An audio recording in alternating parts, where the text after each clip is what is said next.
The first thing Dr. Elias Voss noticed when he arrived was the silence. It wasn't the absence of sound. There were still the rustling leaves, the distant creak of old wood, the occasional hollow knock of something unseen moving in the empty houses. But the silence of voices. No greetings, no murmurs of conversation, not even the hum of a radio left playing in an empty room. The village of Black Hollow stood nestled between jagged hills, its cobbled streets winding like veins through rows of crooked, sagging houses.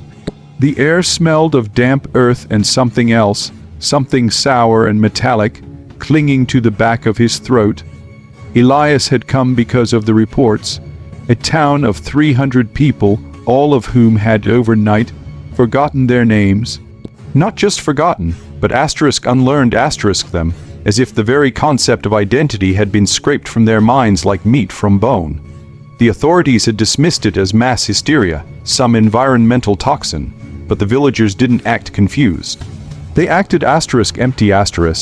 They went about their days in perfect mechanical routine, tending to chores, eating meals, even smiling.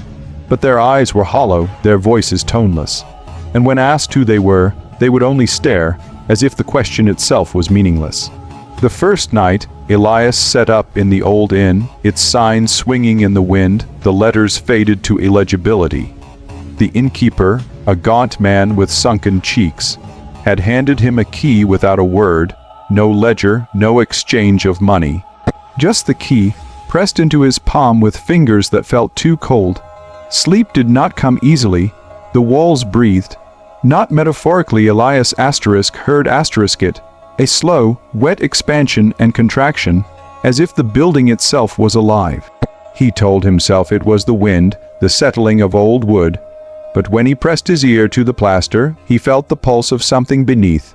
Then came the whispers, not from outside, not from the village.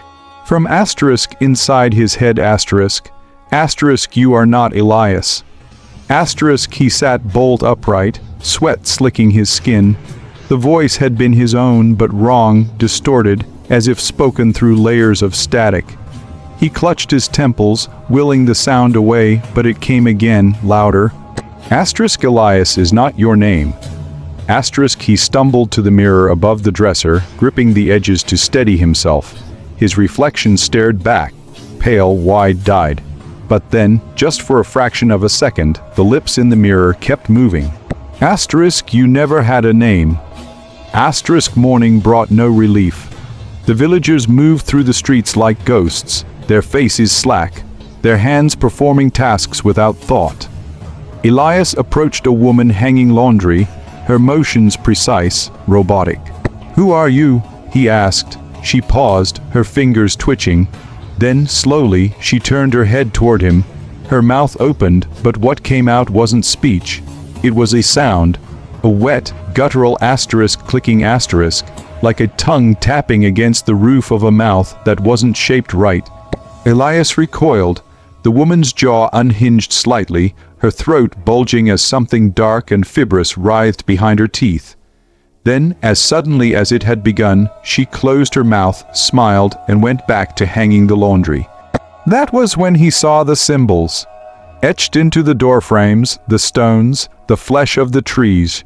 Shapes that made his eyes ache, geometries that shouldn't exist in three-dimensional space.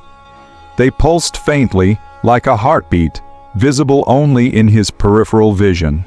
When he looked directly at them, they vanished. The innkeeper found him retching in the alley behind the tavern. The man didn't speak, just watched with that same hollow stare. Elias wiped his mouth and grabbed him by the collar. "What happened here?" he demanded. The innkeeper's lips parted. "We remembered what asterisk?" The man's pupils dilated, swallowing the irises whole, that we were never real. Elias released him, his hands trembling. The innkeeper adjusted his shirt and walked away, humming a tune that didn't exist. That night, the whispers returned. You are not human. Elias tore through his notes, his research, desperate for an explanation.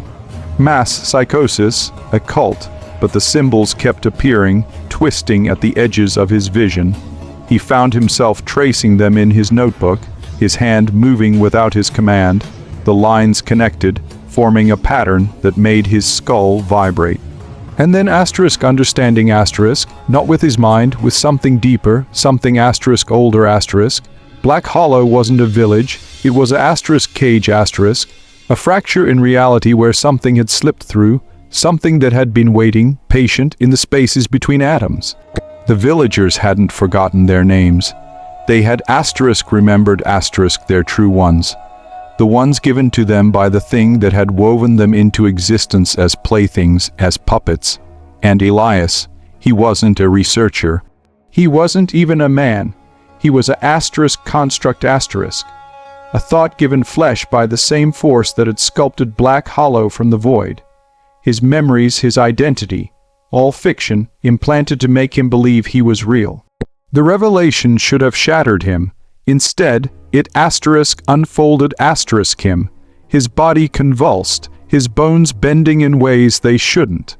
The walls of the inn peeled away, revealing the infinite blackness beyond, the writhing, nameless things that had been watching him all along. They whispered his asterisk true asterisk name, the one he had before the illusion, and with it came the crushing weight of eternity. He screamed, but the sound was swallowed by the void. In the morning, the villagers found another empty house. Another hollow man walking their streets, his face blank, his eyes wide with the horror of remembering, and in the dirt, etched in something dark and viscous, a single symbol pulsed, once, twice, before fading into the earth. The village waited. The next visitor would arrive soon.